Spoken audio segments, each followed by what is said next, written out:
যে জিকির একবার করলে আল্লাহ বলেন যত কঠিন কিছু চাও আমি আল্লাহ তাই তোমাকে দিব।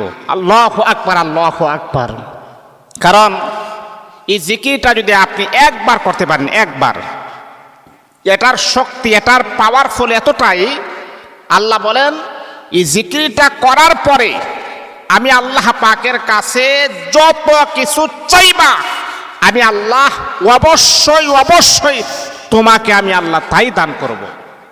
সুবহানাল্লাহি ওয়া বিহামদিহি সুবহানাল্লাহিল আযীম।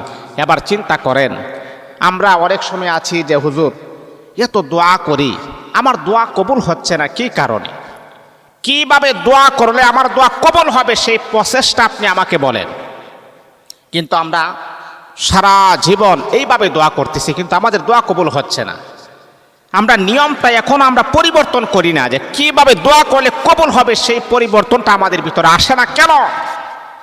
বাবা, আপনি যখন অসুস্থ হন, যখন আপনার রোগ যখন ভালো হয় না ফার্মেসি থেকে ওষুধ খাওয়ার পরে, তখন আপনি এমবিবিএস এবং যারা ভালো মানের ডাক্তার তাদের শরণাপন্ন হন। তখন আপনি মানুষকে জিজ্ঞাসা করেন যে কোন ডাক্তারকে দেখাইলে ভালো হবে, এদের ভিতরে কোন ডাক্তারটা ভালো। আপনার শারীরিক সমস্যা অথবা আপনার মানসিক সমস্যা দূর করার জন্য আপনি কোন ডাক্তার ভালো একটা পরামর্শ নেন মানুষের কাছ থেকে। আর এত বছর আপনি দোয়া করতেছেন, কবুল হচ্ছে না, ভালো একজন আলেমের পরামর্শ আপনি নিতে পারেন না।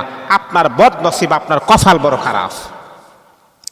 আজকে আমি আপনাকে বলবো এই উত্তম জিকিরটা আপনি করেন, একবার পড়েন, মালিকের কাছে চান, ইনশাআল্লাহ আমার মালিক আপনাকে কখনো খালি হাতে ফেরত দিবেন না, যা চাইবেন তাই আমার আল্লাহ দিবেন। কিন্তু শর্ত আছে, কিন্তু শর্ত আছে বাবা। শর্তটা হচ্ছে আমাকে আপনাকে 5 ওয়াক্ত নামাজ পড়তে হবে, মালিকের কদমে লুটিয়ে পড়তে হবে। আমার মালিক যেইভাবে তার বান্দাকে পছন্দ করে সেইভাবে আপনাকে অনুকরণ করতে হবে। যেমন আমার মালিক সন্তুষ্ট হয় বান্দা যখন 5 ওয়াক্ত নামাজ পড়ে। আমার মালিক খুশি হয় বান্দা যখন হালাল ইনকামের জন্য পরিশ্রম করে। আমার রব খুশি হয় বান্দা যখন মিথ্যা কথা বলে না, সত্যের পথে চলে। এই জন্য বাবা এই কাজগুলো করতে হবে। তারপরে আপনি আল্লাহ পাকের একটা নাম হচ্ছে আল্লাহ। এটা কিন্তু উলামায়ে কেরাম, মুফাসসিরিনে কেরাম, গ্রান্টেড উলামায়ে কেরাম এটাকে প্রমাণ করেছেন। এই নামটা হচ্ছে ইসমে আজম। এই নামটা আপনি বেশি বেশি জিকিরের মধ্যে নিয়ে আসবেন। আল্লাহ আল্লাহ আল্লাহ আল্লাহ, এই নামটা জিকিরে নিয়ে আসবেন। নবীজি মসজিদে নববীতে দেখলেন একজন সাহাবী, তিনি একটা দোয়া পড়তেছে, আল্লাহুম্মা ইন্নী আসআলুকা বিআন্নী আশহাদু আন্নাকা আনতাল্লাহ লা ইলাহা ইল্লা আনতা আহাদুন সামাদুন লাম ইয়ালিদ ওয়া লাম ইউলাদ ওয়া লাম ইয়াকুল লাহু কুফুয়ান আহাদ। দোয়াটা কিন্তু ইসমে আজম। ওই সাহাবীকে বললেন, ও সাহাবী, এমন একটা উত্তম দোয়া তুমি পড়েছ, তুমি কি জানো না এই দোয়াটার এতটাই শক্তি, এই দোয়াটা এতটাই পাওয়ারফুল, সেটা হলো ইসমে আজম। আর ইসমে আজম পরে যদি মালিকের কাছে যদি কোনো ব্যক্তি চায়, আমার আল্লাহ কখনো তাকে খালি হাতে ফেরত দেন না। সাহাবী, এমন একটা উত্তম জিকির তুমি করেছ, এটা হচ্ছে ইসমে আজম। এটা পরে আমার আল্লাহর কাছে যা চাইবা আমার আল্লাহ তোমাকে তাই দিবেন।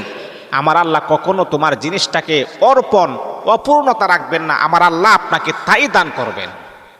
তাহলে বাবা, ইসমে আজম আল্লাহ পাকের নাম হচ্ছে, আর কিছু নাম আছে যেমন ইয়া হাইয়্যু ইয়া কাইয়্যুম, এই দুইটা নাম কিন্তু ইসমে আজম।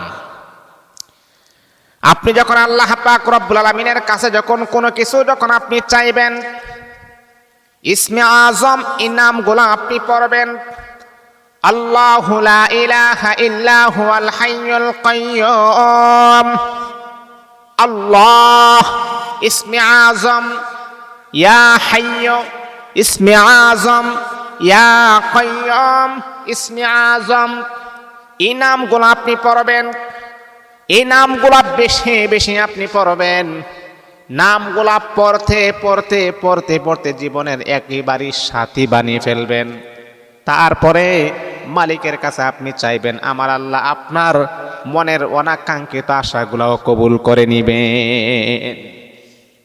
এটা হচ্ছে উত্তম জিকির। এই পাওয়ারফুল জিকিরগুলা করে যা চাইবেন তাই পাবেন, আমার রব আপনাকে সন্তুষ্ট করে দিবেন ইনশাআল্লাহ।